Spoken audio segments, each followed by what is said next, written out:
Jumat kemarin ya dari Teteh perihal pemberitahuan bahwa Tenovi sebagai ketua yayasan menonaktifkan dirinya selama 30 hari ke depan yang dapat diperpanjang 2 kali. Dalam rangka apa tuh Bang? Dalam rangka di situ mungkin secara garis besar ada 2 poin. Yang pertama karena beliau menginginkan segala hal yang memang sedang terjadi, yaitu langkah-langkah upaya-upaya hukum terkait dirinya sebagai individu, maupun yang kedua tentang upaya-upaya hukum yang dilakukannya secara individu kepada pihak-pihak di luar sana itu bisa fokus gitu, tanpa membebani operasional yayasan. Tapi di sini juga kita pastikan bahwa Tenovi walaupun menonaktifkan dirinya dari badan pengurus, Tenovi masih selaku pemilik founder yayasan, yang dimana nanti badan pengurus itu juga akan tetap melaporkan kegiatannya kepada Teteh gitu ya. Itu sih, jadi poinnya itu aja sebenarnya. Berarti menonaktifkan ini agar yayasannya nggak dibawa kemana-mana ya Bang? Ya betul, supaya yayasan tetap beraktivitas dengan normal, agar juga kesejahteraan sosial yang memang menjadi bidangnya yayasan dapat berjalan dengan normal. Maka badan pengurus hari ini tanggal 23 Desember 2024 itu telah mengadakan rapat secara aklamasi. Saya sebagai sekretaris umum memimpin rapat beserta jajaran lainnya, termasuk juga Dewan Pengawas dan Dewan Pembina. Itu secara aklamasi menunjuk kepada sekretaris umum untuk menjadi PLT ketua. Jadi selanjutnya rencana tindakan, tugas dan tanggung jawab surat menyurat akan dilakukan oleh PLT ketua. Tapi mundurnya ini mungkin menonaktifkan ini ada berapa tenggat waktu atau berapa lama? Jadi dalam ADART ketika memang salah satu badan pengurus mengajukan surat pengunduran diri atau penonaktifkan diri dari badan pengurus, itu akan berlaku ketika sudah diterima oleh badan pengurus dalam rapat dan ditentukan keputusannya apakah diterima atau tidak pemberitahuannya. Dan untuk pemberitahuan Tenovi itu sudah diterima oleh badan pengurus secara kolektif kolegial dan aklamasi ditunjuk sekretaris umum sebagai PLT ketua. Berarti alasan utama Teteh sampai akhirnya menonaktifkan selain tadi yang dibilang apa? Untuk yayasan ini agar gak dibawa kemana-mana, mungkin ada alasan utama lainnya? Ya, karena kan belakangan ini muncul berbagai penggiringan opini seolah-olah yayasan ini ilegal, seolah-olah yayasan ini tidak berizin gitu kan, yang kemudian ini mengganggu individu Tenovi sendiri maupun yayasan gitu kan, bahwa kita dalam bekerja banyak laporannya ada ya di bendahara, banyak pihak-pihak yang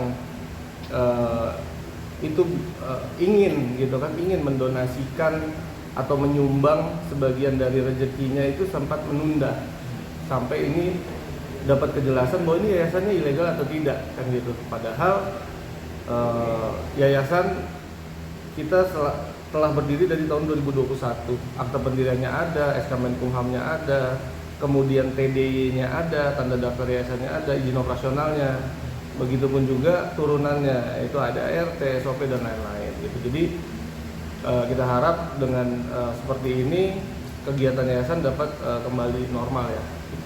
Berarti dampaknya itu gara-gara mungkin bisa dibilang atas tuduhan AL itu ya, mungkin berarti orang tuh bertanya ini legal apa legal, gara-gara itu ya berarti Bang permasalahannya. Iya, sebenarnya ini akumulasi ya, dari sejak perkara ini bergulir kan sudah digaungkan hal-hal seperti itu gitu kan, dan kemudian akumulasi ini menurut kita badan pengurus itu sudah mencapai titik puncaknya. Jadi memang perlu ada keputusan tegas, langkah konkret yang memang dilakukan oleh yayasan. Terus lalu siapa yang mengidekan langkah ini dan apa sih yang diharapkan nanti ke depannya setelah mengambil langkah ini Bang? Yang mengidekan langkah ini ya, nonaktifkan Tenovi. Dari Tenovi sendiri sebagai individu memberikan surat kepada seluruh badan pengurus. Apa yang diharapkannya nanti? Yang diharapkan Tenovi pastinya yayasan tetap berjalan gitu kan. Karena gini, yayasan itu dalam badan pengurus, dalam kita melakukan rencana kegiatan, keputusan rapat yang didapatkan secara kolektif kolegial itu harus ditandatangani oleh ketua gitu. Sedangkan ketuanya sedang banyak melakukan upaya hukum atau dilakukan upaya hukum sehingga banyak tanda tangan yang tertunda gitu ya. Dan di sini pun juga ada tim PH-nya Teteh secara individu yang mungkin nanti akan bisa menjelaskan lebih detail gitu ya. Dan salah satu alasannya kan karena banyak akumulasi gitu kan masalah belakangan. Akumulasi isu terkait yayasan ilegal itu sendiri gitu kan. Dan di sini kebetulan saya bawa salinan akta notaris terbaru pernyataan keputusan rapat pembina yang memang kita lakukan di Desember 2024. Di sini kita mungkin nggak perlihatkan secara gamblang gitu ya, tapi bisa kita tunjukkan di balik layar bahwa ini absah semuanya.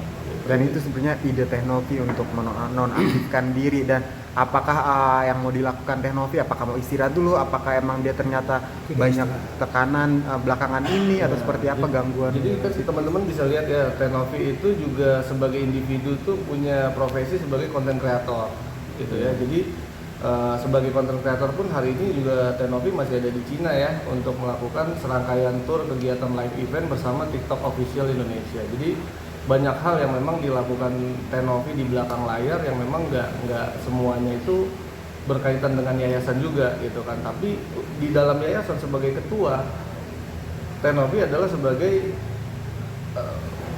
pelaksana gitu kan, pelaksana yang tanda tangannya itu sangat berpengaruh terhadap kelangsungan operasional yayasan gitu. Sedangkan dalam hal ini terkait polemik donasi, pihak-pihak lawan itu bukannya menggugat yayasan, tapi malah melaporkan individu-individunya Teknovi gitu kan. Jadi itu yang membuat kita di badan pengurus itu sempat menanyakan perihal tersebut, apakah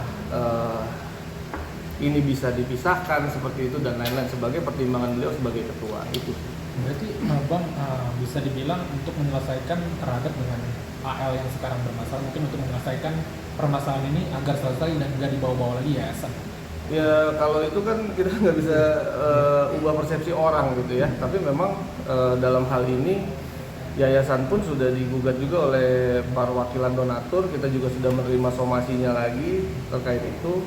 Jadi mungkin kapasitas Teteh sebagai individu ingin fokus pada kegiatan-kegiatan individunya secara sementara ke depan. Iya. Ya. Maaf nih Bang, supaya nggak kemana, bukan artinya, tapi bukan artinya Teknovi melarikan diri dari masalahnya ya. Ini saya jawab saja. Oke. Ya. Ya. Sorry. Ya, baik. Jadi permohonan secara personal Teknovi kepada yayasan untuk dinonaktif itu jangan dimaknai sebagai melepaskan tanggung jawab dari persoalan ini. Tidak. Tujuan yang paling pertama adalah dia mengharapkan yayasan, tapi sekarang menjadi meluas. Agus versus yayasan plus para PH dengan Novi. Nah, inilah menjadi pertimbangan yang mendasar beliau meminta dinonaktifkan di dalam jabatan sebagai ketua yayasan supaya yayasan tetap eksis dan dia konsentrasi pada persoalan-persoalan. Terus yang garis besarnya menyelesaikan dengan AL saat ini. Ya salah satunya karena posisinya sekarang ini kan sebagai pelapor dan juga sebagai terlapor. Jadi dua hal ini tentunya memakan banyak waktu ya, tersita banyak waktu yang berdampak kepada operasional secara teknis pelayanan yayasan itu. Jadi itu ya. Jadi pertimbangannya lebih ke sana. Jadi jangan dimaknai publik maupun para netizen termasuk teman-teman media jangan memaknai permintaan nonaktif ini sebagai melepaskan tanggung jawab. Tidak sama sekali. Karena jiwa yang melekat pada Teknovi klien kami itu adalah jiwa kemanusiaan. Ya. Tetap pada prinsip itu. Tapi curhatan Teknovi sebelum ada gak sih curhatan Teknovi sebelum mengambil keputusan ini Bang, kayak gua kayaknya harus istirahat dulu deh atau seperti apa atau seperti itu? Kalau diskusi gimana tuh Mbak Dina, mungkin Karena ini kan baru-baru ini juga perwakilan pramugari segala macam tuh pada datang juga ke Tenovi ya untuk memberikan dukungan gitu kan, mungkin bisa disampaikan. Jadi saya bisa jelaskan bahwa mengenai apapun yang sedang kita lakukan adalah tindakan preventif. Karena ketika memang ada isu-isu yang bergulir untuk menjatuhkan suatu personal Tenovi, karena itu kita sebagai PH di sini berdiri untuk membela. Ini salah satu wujud pembelaan kita, gitu Mas. Oke, baik. Berarti pembelaan potong agar Tenovi ini mungkin orang-orang yang menuduh gas sembarangan asal itu. Iya, benar. Saya juga kan membela para pramugari ya, yang diisukan bahwa pramugari itu adalah PSK. Jadi agar situasi yang dibuat seakan-akan memframing hal-hal yang negatif ini, kita bisa kotakkan satu persatu agar permasalahan ini lebih mudah clear